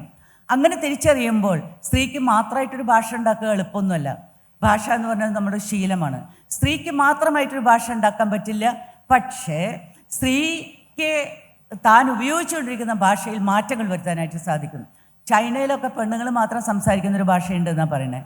സ്ത്രീക്ക് മാത്രമായിട്ട് ഒരു ഭാഷയിൽ ഒരു മാറ്റം കൊണ്ടുവരാനായിട്ട് സാധിക്കും. ആ ഭാഷയിൽ കൊണ്ടുവരുന്ന മാറ്റം എന്ന് പറയുന്നത് സാഹിത്യത്തിൽ ഏറ്റവും കൂടുതൽ പ്രതിഫലിപ്പിക്കാൻ കഴിയും. ഈ ഒരു അറിവിൻ്റെ അടിസ്ഥാനത്തിൽ ഞാൻ ഒരിക്കലും പിന്നീട് എൻ്റെ ഒരു പുസ്തകത്തിലും വേശ്യ എന്ന് പറയുന്ന പദം എഴുതാൻ എനിക്ക് പറ്റിയിട്ടില്ല. എഴുതിയിട്ടില്ല എന്നല്ല, എനിക്ക് പറ്റിയിട്ടില്ല. കാരണം അത് എത്രമാത്രം പുരുഷാധിപത്യപരമായ ഒരു സംഭവമാണെന്നും അത് നിലനിൽക്കുന്ന സമൂഹം എത്രമാത്രം സ്ത്രീവിരുദ്ധവും മനുഷ്യവിരുദ്ധവുമാണെന്നും അതിൽ നിന്ന് ഒഴിവാക്കപ്പെടുന്ന പുരുഷനും അതിൻ്റെ ഇരയായിത്തീരുന്ന സ്ത്രീയും എന്ന് പറയുന്ന അവ്യവസ്ഥ അല്ലെങ്കിൽ അനീതി നിലനിൽക്കുന്നുണ്ട് എന്നും അതിനാൽ ഒരു വേശ്യയെ സൃഷ്ടിക്കുന്ന ഒരു സമൂഹം ഏറ്റവും ദുരന്തം നിറഞ്ഞൊരു സമൂഹമാണ്, ഏറ്റവും അനീതി നിറഞ്ഞൊരു സമൂഹമാണ്. അതിനാൽ ആ വാക്ക് ഉപയോഗിച്ചുകൂടാ. ലൈംഗിക തൊഴിലാളി എന്ന് പറയുന്ന വാക്കും എഴുതാൻ എനിക്ക് വിഷമമാണ്. കാരണം ആ അവസ്ഥയിൽപ്പെട്ട ഒരു സഹോദരിയെ നമുക്ക് ചിത്രീകരിക്കേണ്ടി വരുന്നു. ഒരു വാക്ക് വേണം, ചിത്രീകരിക്കാൻ ഒരു വാക്ക് വേണം. ആ വാക്കിന് വേണ്ടി നമ്മൾ ഒരു വാക്ക് മാറ്റി വേറൊരു വാക്കും വെച്ചാലും ആ അവസ്ഥ മാറുന്നില്ല. ഒരു ശരീരത്തെ ലൈംഗികതയെ കച്ചവടച്ചരക്കാക്കി ജീവിക്കേണ്ടി വരുന്ന, സ്വന്തം ആഹ്ലാദത്തിന് വേണ്ടിയാണെങ്കിൽ അതിനെ മാറ്റി നിർത്തണം. ഒരു സ്ത്രീക്ക് ഒരു പുരുഷനല്ല അനേകം പുരുഷന്മാരോട് കൂടിയിട്ടേ സംതൃപ്തി ഉണ്ടാവുള്ളൂ എന്നാണ് അവളുടെ ജീവിതമെങ്കിൽ അതിനെ മാറ്റി നിർത്തുക.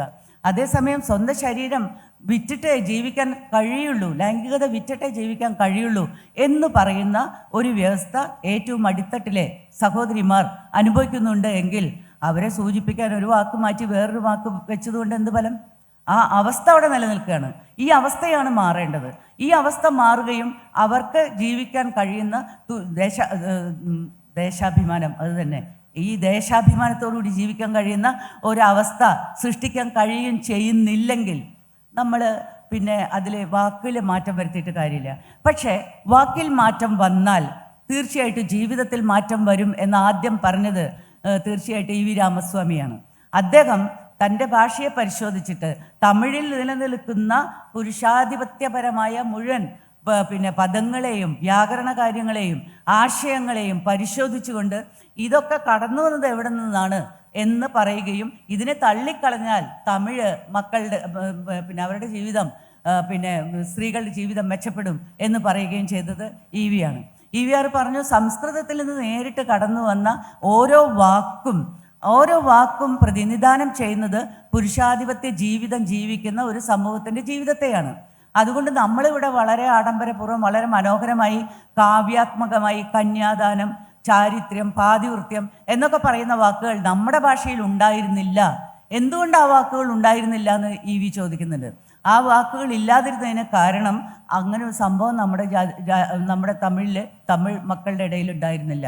നമുക്ക് പാതിവൃത്യം എന്ന് പറയേണ്ട കാര്യം ഉണ്ടായിരുന്നില്ല. നമ്മുടെ ജീവിത രീതിയിൽ അങ്ങനെ ഒരു പതിവ്രത ആയിരിക്കുക എന്ന് പറയുന്ന സംഭവം ഇല്ല. നമ്മൾ കന്യകയെ പിടിച്ച് ദാനം ചെയ്യാറില്ല. അതുകൊണ്ട് നമുക്ക് കന്യാദാനം എന്ന് പറയുന്നൊരു വാക്കിൻ്റെ ആവശ്യം ഇല്ല. നമ്മുടെ ഭാഷയിൽ അതില്ല. അതില്ലാത്തത് പിന്നീട് കടന്നു വരികയാണ്. അത് ഈ സംസർഗം മൂലമാണ്. അത് കടന്നു വന്നപ്പോൾ സ്വാഭാവികമായിട്ട് ആ വാക്കിൻ്റെ ഒപ്പം ആ ജീവിതവും കടന്നു വന്നു. അങ്ങനെ നമ്മൾ കൂടുതൽ സ്ത്രീവിരുദ്ധരായി തീർന്നു എന്ന് അദ്ദേഹം. അതുപോലെ ഓരോന്നും തമിഴ് ഭാഷയെ അത്രയധികം പഠിക്കുകയും സ്ത്രീവിരുദ്ധമായത് എങ്ങനെയെന്ന് പരിശോധിക്കുകയും ചെയ്തിട്ടുള്ളത് ഇ വി ആറാണ്. നമ്മൾ പക്ഷേ നമ്മുടെ ഭാഷയെ മാറ്റാൻ തയ്യാറല്ല. നമുക്ക് ഇപ്പോഴും പിന്നെ പുരുഷാധിപത്യപരമായ മൂല്യങ്ങളുള്ള വാക്ക് വളരെ പ്രിയങ്കരമായിട്ട് തന്നെയാണ് നമ്മളിപ്പോഴും നിലനിർത്തിയിട്ടുള്ളത്. മലയാള ഭാഷ പരിശോധിച്ചാൽ അറിയാം. നമ്മുടെ ഭാഷയെ സമീപിക്കുന്ന രീതി എന്ന് പറഞ്ഞാൽ അതിലെ അനീതിവശം അന്വേഷിക്കാനായിട്ട് നമുക്ക് ഈ അടുത്ത കാലത്ത് മാത്രമാണ് ഒരുപക്ഷെ എനിക്ക് തോന്നുന്നു ഫെമിനിസ്റ്റ്, ദളിത് പ്രത്യയശാസ്ത്രങ്ങൾ അത്തരത്തിലുള്ളൊരു ജ്ഞാന മണ്ഡലം ഉരുത്തിരിഞ്ഞു വരികയും അവയുടെ അന്വേഷണം പുരോഗമിക്കുകയും ചെയ്യുന്നതോടുകൂടിയാണ് ദളിത് ഭാഷയെ അന്വേഷിക്കാൻ തുടങ്ങുന്നത്, അല്ലെങ്കിൽ പരിസ്ഥിതി വെച്ചുകൊണ്ട് നമ്മൾ ഭാഷയെ അന്വേഷിക്കാൻ തുടങ്ങുന്നത്. പരിസ്ഥിതിയും ഭാഷയും തമ്മിലുള്ള ബന്ധം വളരെ ആഴത്തിൽ നമ്മൾ പരിശോധിക്കേണ്ടതുണ്ട്. കാരണം മുമ്പ് നമ്മൾ പറഞ്ഞിരുന്ന രീതിയിൽ ഇന്ന് നമുക്ക് പരിസ്ഥിതിയെക്കുറിച്ച്, പ്രകൃതിയെക്കുറിച്ച് പറയാൻ പറ്റില്ല. എസ് കെ പൊറ്റക്കാട് വിഷകന്യക എഴുതിയതുപോലെയല്ല ഈ കാലഘട്ടത്തിൽ നമ്മൾ പ്രകൃതിയെ പറ്റി എഴുതുമ്പോൾ എഴുതാൻ കഴിയുക. പ്രകൃതിയെ വിഷകന്യക എന്ന് വിളിച്ചിരുന്ന കാലഘട്ടത്തിൽ നിന്ന് നമ്മൾ ഇന്ന് എത്തി നിൽക്കുന്നത് സർവനാശകമായ സർവത്ര നാശം വന്ന പ്രകൃതി നമ്മെ വിഴുങ്ങിക്കൊണ്ടിരിക്കുന്ന ഒരു കാലഘട്ടത്തിലാണ്. തീർച്ചയായിട്ടും ഭാഷയിൽ വലിയ മാറ്റം അവിടെ വരണം. പ്രകൃതിയെ ചൂഷണം ചെയ്യുക, പ്രകൃതിയെ പിന്നെ എന്താ പറയുക, മെരുക്കിയെടുക്കുക, ഇങ്ങനെയൊക്കെ നമ്മൾ ഉപയോഗിച്ചിരുന്നു വളരെ കാലം. ഇത് പിന്നെ ഇപ്പം നമുക്ക് പറയാൻ പറ്റില്ല. പ്രകൃതിയെ ചൂഷണം ചെയ്തതിൻ്റെ ഫലം അനുഭവിക്കുന്ന കാലഘട്ടമാണ് ഇത്. സ്ത്രീവാദത്തിൻ്റെ കാര്യത്തിലായാലും ദളിത് വാദത്തിൻ്റെ കാര്യത്തിലായാലും പരിസ്ഥിതിയുടെ കാര്യത്തിലായാലും വർഗപരമായ കാര്യത്തിലായാലും നിലനിൽക്കുന്ന ഭാഷ പരിശോധിക്കുക എന്നുള്ളത് അനിവാര്യമായ ഒരു കാര്യമാണ്. അതുകൊണ്ട് തന്നെ ഞാൻ എഴുതുമ്പോൾ ഭാഷയിൽ വലിയ ഊന്നൽ കൊടുക്കാറുണ്ട്. ശൂർപ്പണഖയുടെ കഥ എഴുതുന്ന തായ്കുലം എന്ന് പറയുന്ന ഒരു കഥ എഴുതിയപ്പോൾ ഞാൻ അഭിമുഖീകരിച്ച ഏറ്റവും വലിയ പ്രശ്നം ഭാഷ തന്നെയായിരുന്നു. എങ്ങനെയാണ് ശൂർപ്പണഖ രാമൻ്റെ ഭാഷ സംസാരിക്കുക? ഒരിക്കലും രാമൻ്റെ ഭാഷയിൽ ശൂർപ്പണഖയുടെ കഥ പറയാൻ സാധിക്കില്ല, ശൂർപ്പണഖയ്ക്കും പറയാൻ കഴിയില്ല. അതിനാൽ അതിപ്രാചീനമായ ഒരു തമിഴ് മലയാള ഭാഷയിൽ നിന്ന് പുനരുജ്ജീവിപ്പിച്ചെടുത്തൊരു ഭാഷ കൊടുത്തുകൊണ്ടാണ് തായ്കുലത്തിലെ ശൂർപ്പണഖ എന്ന് പറയുന്ന കഥാപാത്രത്തെ ഞാൻ എഴുതിയത്. അത് എഴുതേണ്ടി വന്നത് ശൂർപ്പണഖയുടെ അനുഭവങ്ങൾ രാമൻ്റെ കുലത്തിലെ സ്ത്രീയുടെ അനുഭവങ്ങളല്ല എന്ന തിരിച്ചറിവുകൊണ്ടാണ്. തീർച്ചയായിട്ടും സമയം അതിക്രമിച്ചു എന്ന് തോന്നുന്നു. ഇത് കൺക്ലൂഡ് ചെയ്യുമ്പോഴേക്കും എനിക്ക് പറയാനുള്ളൊരു കാര്യം ഇതാണ്. സ്ത്രീക്കായി എഴുതുക എന്നതല്ല സംഭവിക്കുന്നത്.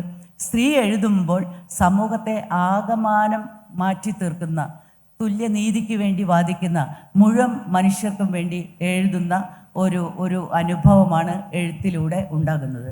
അതല്ലാതെ കണ്ട് സ്ത്രീക്ക് മാത്രമായിട്ടുള്ളൊരു ലോകമോ, സ്ത്രീക്ക് മാത്രമായിട്ടുള്ളൊരു വിമോചനമോ, സ്ത്രീക്ക് മാത്രം ആയിട്ടുള്ള നീതിയോ ഇല്ല എന്നുള്ളതാണ് യാഥാർത്ഥ്യം. നിങ്ങൾക്ക് ചോദ്യങ്ങൾ ചോദിക്കാവുന്ന അവസരമാണ്.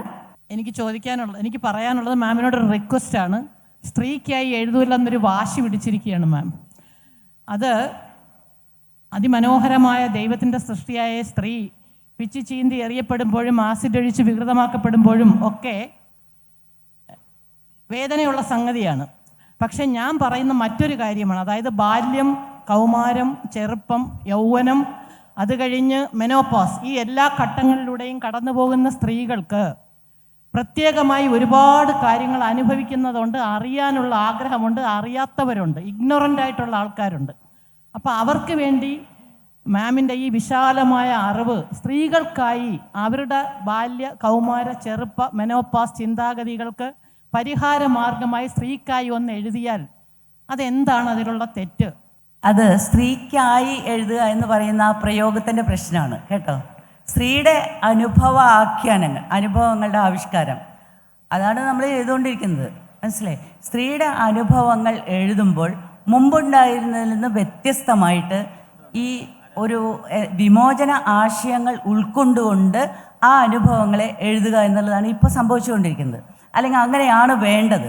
ഇപ്പോൾ മാധവിക്കുട്ടി എഴുതുന്ന കാലഘട്ടത്തിലെ പ്രണയത്തെ പറ്റിയിട്ടും ലൈംഗികതയെ പറ്റിയിട്ടും വളരെ വളരെ സ്വാതന്ത്ര്യത്തോടുകൂടി എഴുതുകയും ഒക്കെ ഉണ്ടായി. അതിൻ്റെ മുമ്പ് ലളിതാംബിക അന്തർജനത്തിൻ്റെ കാലഘട്ടമാണെങ്കിൽ എഴുതാതിരിക്കാൻ വയ്യ, അതുകൊണ്ടാണ് ഞാൻ എഴുതുന്നത് എന്ന് പറഞ്ഞുകൊണ്ട് എഴുതാനുള്ള എല്ലാ സാഹചര്യങ്ങളും ഉണ്ടായിരുന്നപ്പോഴും ഒരു വേലി മറികടക്കാതെ, ഒരു ലക്ഷ്മണരേഖ മറികടക്കാതെ കണ്ടുള്ള എഴുത്താണ് ഉണ്ടായിക്കൊണ്ടിരുന്നത്.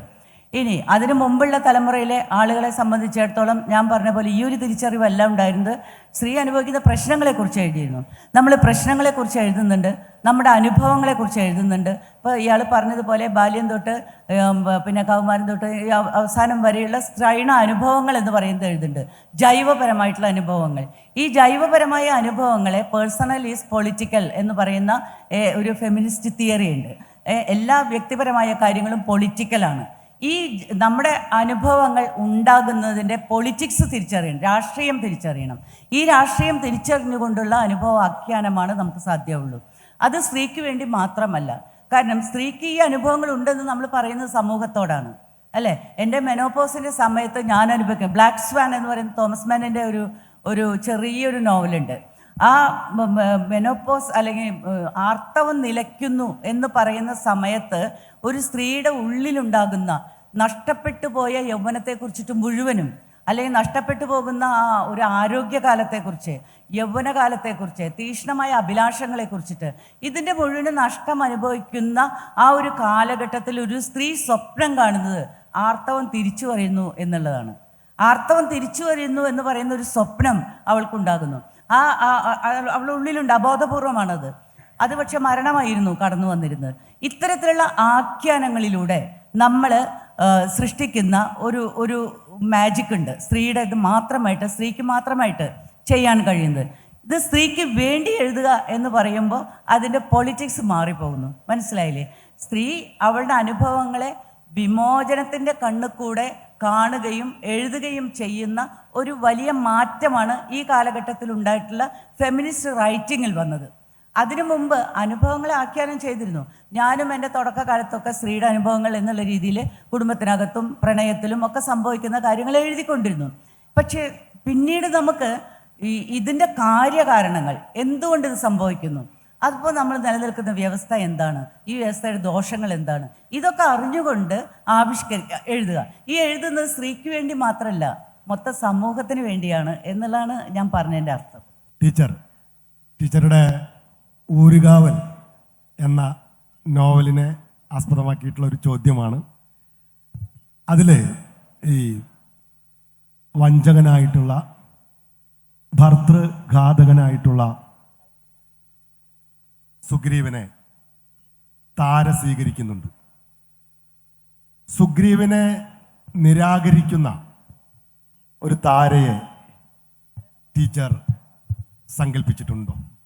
അതല്ലെങ്കിൽ അങ്ങനെ ഒരു പാത്ര സൃഷ്ടി നടത്തിക്കൊണ്ട് ആ നോവൽ എഴുതാൻ സാധിക്കുമോ? ഒരു ചോദ്യം കൂടിയുണ്ട്. കേരളത്തിലൊരു പുരുഷാവകാശ കമ്മീഷൻ രൂപീകരിക്കണമെന്ന് ടീച്ചർ വിചാരിക്കുന്നുണ്ടോ? പുരുഷാവകാശ കമ്മീഷൻ വേണമെന്ന് പറഞ്ഞിട്ട് ഇപ്പോൾ ഒരു ബഹളമൊക്കെ നടക്കുന്നുണ്ട് അല്ലേ? പുരുഷന്മാരുടെ അവകാശങ്ങളൊന്നും സ്ത്രീകൾ തട്ടിയെടുത്തിട്ടില്ല എന്ന് മാത്രമല്ല, സ്ത്രീ മേധാവിത്വം ഇപ്പോൾ നമ്മുടെ സമൂഹത്തിൽ നിലനിൽക്കുന്നുമില്ല. അപ്പോൾ സ്ത്രീ മേധാവിത്വം നിലനിൽക്കുന്ന ഒരു കാലം വരുമ്പോൾ പുരുഷാവകാശ കമ്മീഷന് പ്രസക്തിയുണ്ട്, പ്രാധാന്യമുണ്ട്. കാരണം ഇപ്പോൾ പുരുഷാധിപത്യമാണ് നിലനിൽക്കുന്നത്. അതുകൊണ്ടാണ് സ്ത്രീകൾ വിമോചനത്തെ പറ്റി സംസാരിക്കുന്നത്. അപ്പോൾ സ്ത്രീ മേധാവിത്വം ഉണ്ടാകാതിരിക്കട്ടെ, ഒരു തരത്തിലുള്ള മേധാവിത്വവും ഉണ്ടാകാത്ത തുല്യതയിൽ അധിഷ്ഠിതമായിട്ടുള്ള ലോകത്തെക്കുറിച്ചുള്ള സ്വപ്നമാണ് ഫെമിനിസം. അതുകൊണ്ട് തന്നെ ഇത് അനവസരത്തിലുള്ള ഒരു പുരുഷാവകാശ കമ്മീഷനാണ് എന്നെനിക്ക് തോന്നുന്നു. ആദ്യത്തേത് താരയെ സ്വീകരിക്കുന്ന സുഗ്രീവനെ സ്വീകരിക്കുന്ന താര, അത് അങ്ങനെ നിർബന്ധമായിട്ട് എഴുതേണ്ട കാര്യമില്ല. കാരണം ആ കാലഘട്ടത്തെ നമ്മൾ അറിയണം. ആ കാലഘട്ടത്തിൽ താര കടന്നു പോകുന്ന വഴികൾ, ഇപ്പോൾ ബാലിയുടെ ഭാര്യയായിട്ടിരിക്കുന്നു, പിന്നെ സുഗ്രീവൻ്റെ ഭാര്യയായിട്ടിരിക്കുന്നു. ഇങ്ങനെയുള്ള ആ പല ഘട്ടത്തിലൂടെ കടന്നു പോകേണ്ടി വരുന്ന താരയെ സംബന്ധിച്ചിടത്തോളം താര അനുഭവിച്ചിട്ടുള്ള പ്രശ്നങ്ങളാണ് ഞാൻ ആ ഭൂമി രാക്ഷസത്തിലേക്ക് കൊണ്ടുവരാനായിട്ട് ശ്രമിച്ചിട്ടുള്ളത്. സുഗ്രീവനെ സ്വീകരിക്കുക എന്നുള്ളത് നിർബന്ധമായി രാജാവിനെ സ്വീകരിക്കലാണ്. രാജാവായി സുഗ്രീവൻ അനധികൃതമായിട്ട് ബാലിയെ കൊന്ന് രാജാവാകുന്നു. രാജാവിനെ സ്വീകരിക്കേണ്ട ഗതികേട് ഒരുപാട് സ്ത്രീകൾക്ക് സംഭവിച്ചിട്ടുള്ളതാണ്. അതുതന്നെയാണ് താരയ്ക്കും സംഭവിച്ചിട്ടുള്ളത്. അത് ബാലിയെ നിരാകരിച്ചുകൊണ്ടായിരുന്നില്ല, സുഗ്രീവനെ സ്വീകരിച്ചുകൊണ്ടും ആയിരുന്നില്ല. ആ ഗതികേട് തന്നെയാണ് അംഗദൻ്റെ കാഴ്ചപ്പാടിൽ ഊരുകാവൽ എന്ന് പറഞ്ഞ നോവൽ ഞാൻ എഴുതാനുള്ള കാരണം. തൻ്റെ അച്ഛനെ കൊന്ന രാമലക്ഷ്മണന്മാരിൽ ലക്ഷ്മണനെ തോളിൽ ചുവന്നുകൊണ്ട് സീതയെ അന്വേഷിച്ച് പുറപ്പെടാൻ വേണ്ടി ആ കുട്ടി നിർബന്ധിതനായപ്പോൾ സ്വാഭാവികമായിട്ട് ആ കുട്ടിയുടെ മനസ്സിൽ കൂടെ കടന്നു പോയിരിക്കാൻ ഇടയുള്ള സംഘർഷങ്ങൾ, അതാണ് ഊരുകാവൽ എന്ന് പറയുന്ന നോവലിന് ആധാരമായത്. കിഷ്കിന്ധാകാന്ഡത്തെ ബേസാക്കിയിട്ട് എഴുതിയത്. ഭൂമി രാക്ഷസം അതിനു മുമ്പ് എഴുതിയതാണ്. ബാല്യവധത്തിലെ ഏറ്റവും വലിയ അനീതിയും താര രാജാവിൻ്റെ ഭാര്യ, ആരാണോ രാജാവ് അയാളുടെ ഭാര്യയാവുക എന്ന് പറയുന്ന ഗതികേട് ഉള്ള സ്ത്രീയെയാണ് അതിൽ എഴുതിയിട്ടുള്ളത്.